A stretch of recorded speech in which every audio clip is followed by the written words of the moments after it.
हमारे लिए एक पर्व, एक त्योहार है। प्रजातांत्रिक प्रणाली में जो विश्वास रखने वाले लोग हैं हरियाणा प्रदेश के, वो 1 तारीख को वोट डालेंगे और अपनी तकदीर और तस्वीर को 4 तारीख को खुलता हुआ देखेंगे, तय करेंगे। किसान, कमेरा, गरीब और मजदूर जो है उसके भाग्य को लिखा जाना है। छोटा दुकानदार हो, चाहे कर्मचारी हो, चाहे व्यापारी हो, उसने अपनी तकदीर को तय करना है और अपना बहुमूल्य कीमती वोट डाल करके अपने भविष्य की सरकार को बनाना है। अच्छे चुने हुए पढ़े लिखे नुमाइंदों को चुन करके सत्ता में भेजें। वो लोग जो वोकल होकर के आपकी आवाज को, आपकी बातों को चंडीगढ़ के अंदर उठा सकें। सिर्फ ये देख करके नहीं कि वो कौन सी पार्टी से है, बल्कि इस बात का भी मूल्यांकन करना जरूरी है कि कैंडिडेट कैसा है, क्या आपके बीच में रह सकता है, क्या आपके लिए संघर्ष कर सकता है, आपके हुकूक की आवाज बन सकता है। तो मैं हरियाणा प्रदेश की जनता से यही कहूंगा कि अच्छे लोगों को, अच्छे नुमाइंदों को चुन करके भेजें। आपने 4.5 साल काम किया सरकार में, किस तरह की आपकी उपलब्धि रही? 4.5 सालों में बहुत उतार चढ़ाव देखे हैं। जहां काम कर करके हरियाणा के लोगों का दिल जीतने का काम किया, वहीं कोरोना जैसी महामारी हो, किसान का आंदोलन हो, हमारी बहनों को जंतर मंतर पर बैठकर संघर्ष करते देखना हो, बहुत उतार और चढ़ाव देखे।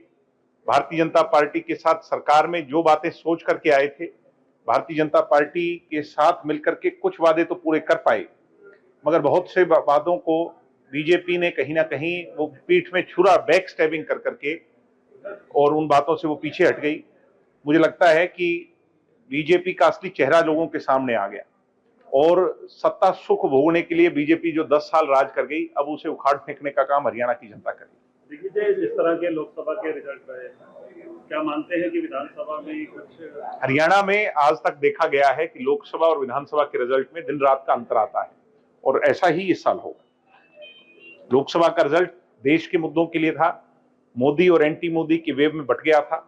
विधानसभा का जो चुनाव आएगा वो मैं ये मान करके चलता हूं कि हरियाणा के मुद्दों पर होगा, रीजनल मुद्दों पर होगा, डोमेस्टिक मुद्दों पर होगा। हरियाणा के अंदर किस बात की लड़ाई लड़ी जानी है, उन मुद्दों पर आधारित। 20 जो अन्य जो कैंडिडेट हैं, जो डॉक्टर अजय सिंह चौटाला जी ने मंथन किया, उनको फाइनल टच देना अभी बाकी है, कब तक दिया जाएगा? अभी बातचीत चल रही है, कुछ और दलों से बातचीत चल रही है, तो ये सारे विकल्प इसलिए खुले हैं कि अभी जो अलायंस की फॉर्मेशन है उस पर भी चर्चा चल रही है। तो हो सकता है कि भविष्य में कुछ समान विचारधारा के लोग हमारे साथ आए, शामिल हों और टिकटों का अगला बंटवारा वो अगले उसमें होगा। ऐसी कौन सी पार्टी है जो? अब ये तो पार्टियां, मैं इस पे आज कमेंट नहीं कर सकता, it is too early to comment, और ये समय जब आएगा तो आप लोगों के सामने होगा जरूर। मुझे ऐसा लगता है कि कुछ ऐसे दल जो समान विचारधारा के हैं वो मजबूती से एकजुट हो जाएं तो उससे बहुत ज्यादा बुनियादी फायदा। कल छोड़ गए हैं पार्टी, क्या? मैं किसी के बारे में कुछ नहीं कहूंगा। वो हमारे अच्छे मित्र थे, मेरे पिताजी के राजनीतिक शिष्य थे, उनकी उंगली पकड़ करके उनने संघर्ष किया। बीच रास्ते अगर कोई धोखा दे जाए तो वो उसकी अपनी फितरत है। हमारा काम संघर्ष करना है, लोगों के हित के मुद्दे उठाना है, और हम अपने मूल मकसद से भटकने वाले लोग नहीं। कोई आए, कोई गाड़ी में आएगा भी, कोई गाड़ी की खिड़की खोल करके चला भी जाएगा, कोई बैक स्टैबिंग करेगा, कोई धोखा देगा, इन बातों की कोई परवाह नहीं। चौधरी देवीलाल को तो सारा हरियाणा का राजनीतिक जो लेखा जोखा जितना भी है उन्हीं का लिखा हुआ था, और मेरे हिसाब से बहुत कम ही ऐसे लोग होंगे, उनके 9 रत्नों में से भी आधे रत्न उनको धोखा देकर के चले गए थे। तो जिनका आपने नाम लिया तो उनके विचारों की उनके सामने क्या वो है।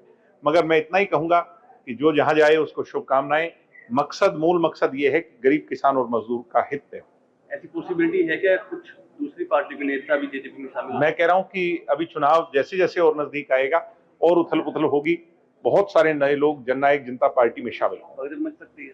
भगदड़ तो मचाई है, कांग्रेस के अंदर तो आज ही मची हुई है कि 50-50, 60-60 कैंडिडेट जिस पार्टी के अंदर उम्मीदवार बनना चाहते हैं एक एक सीट पर, उस पार्टी का क्या हाल होगा आप ये देखते रह जाओगे। आदरणीय सांसद कार्तिक शर्मा जी ने डवाली क्षेत्र के लिए जो जो घोषणाएं की थी उन्हें पूरा किया, और उनका अवलोकन के लिए उन्हें कल आना था, मगर क्योंकि आचार संहिता लग गई तो वो राजनीतिक कार्यक्रम में शामिल होंगे, और उसके साथ साथ जो जो उनके द्वारा कराए गए हमारे क्षेत्र में काम है उस पर कल लोगों से मिल करके चर्चा करेंगे और भविष्य में डवाली की राजनीति पर वो चर्चा करेंगे। और हमारे समर्थन के लिए कल वो यहाँ आ रहे हैं।